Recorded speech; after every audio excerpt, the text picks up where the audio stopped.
Hi, it's Julia Pierce with Plumline Productions.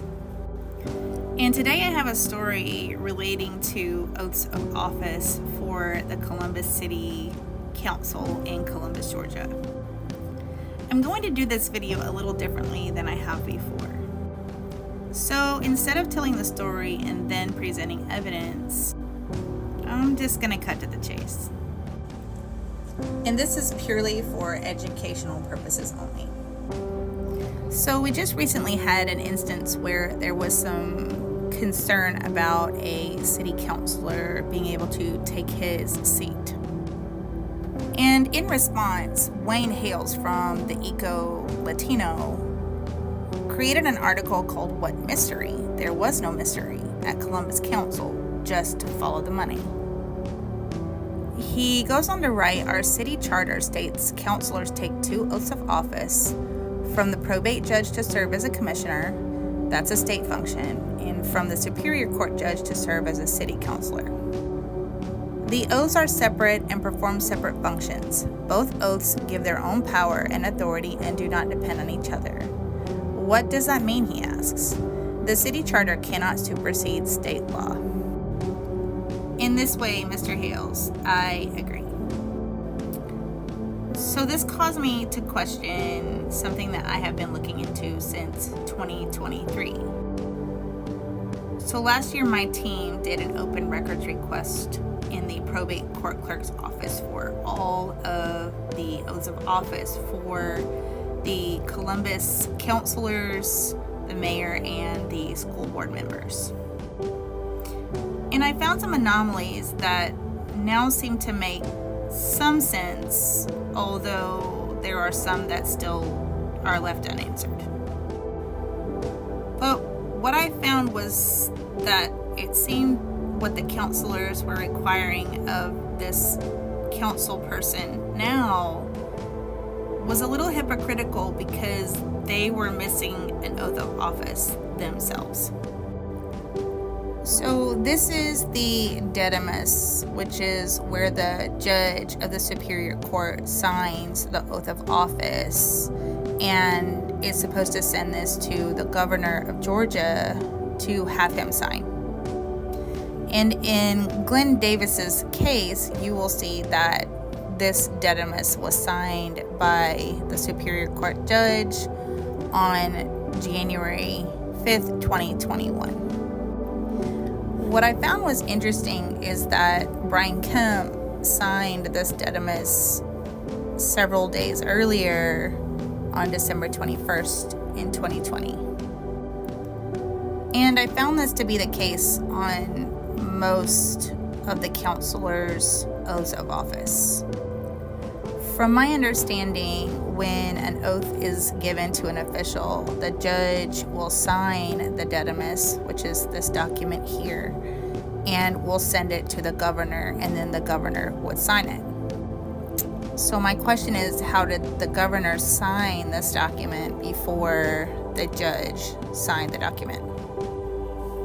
And here is where Glenn Davis signed his loyalty oath in the Superior Court judge's presence. Here is Walker Garrett's dedimus with the same anomaly. And here is his loyalty oath.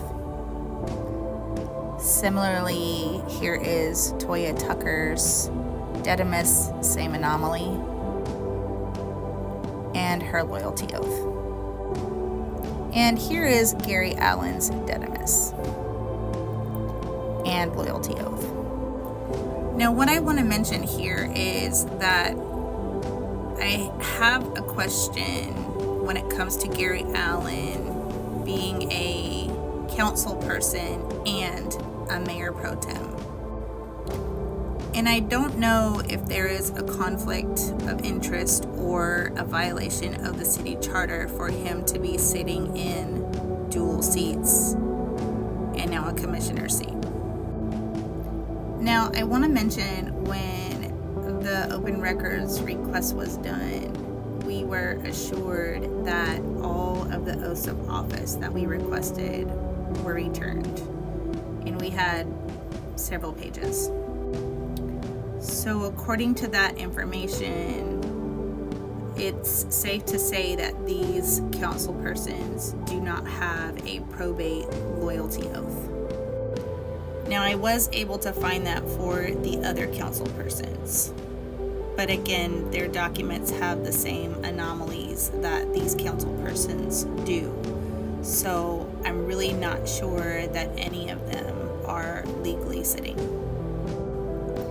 And in my experience when doing an open records request to prove that some shenaniganery has happened, I will usually find that there is some sort of document that is then provided to me that looks as though it now has been retroactively created, tampered with, manufactured, altered, or somehow forged. And the reason that I'm saying that is because as I'm making this video, I am curious to know whether or not these people will go try to manufacture their probate oaths so that they can sit legally as a county commissioner. So down in the right corner of these documents, they list, I am inferring the number of the document in the order in which it's placed in the reporter or filing. So you will see for Glenn Davis, this is 212, and for Walker Garrett, 220, and for Toya Tucker, 327, and for Gary Allen, 194.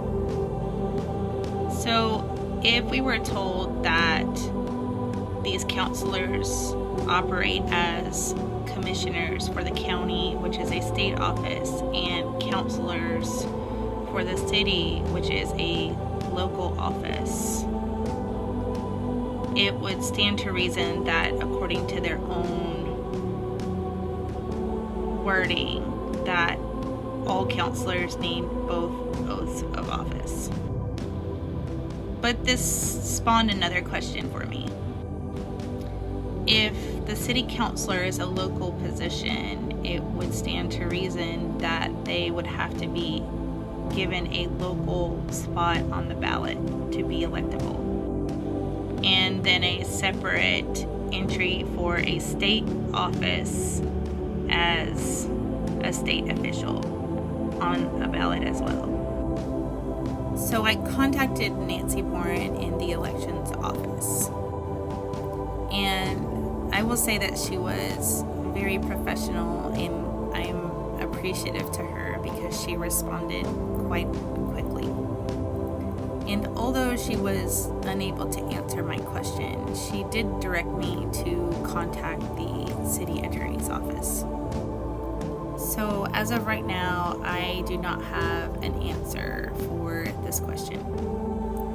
But in closing, I do want to mention that when my team went to secure these oaths of office from the probate court clerk's office, that one of the clerks in both of our hearings stated that they just make copies of these oaths and put the information that they need to in them.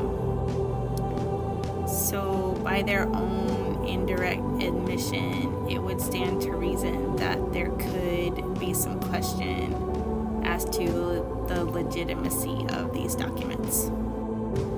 And from every person in the legal field that I have asked, if there is an official that has no oath of office or their oath of office is illegitimate, then any directive, order, resolution, or anything that they have issued is actually illegal, and so is their paycheck. So you guys let me know what you think, and make sure to follow me on Plumline Productions on YouTube and TikTok. And make sure to comment, like, and subscribe. See you soon.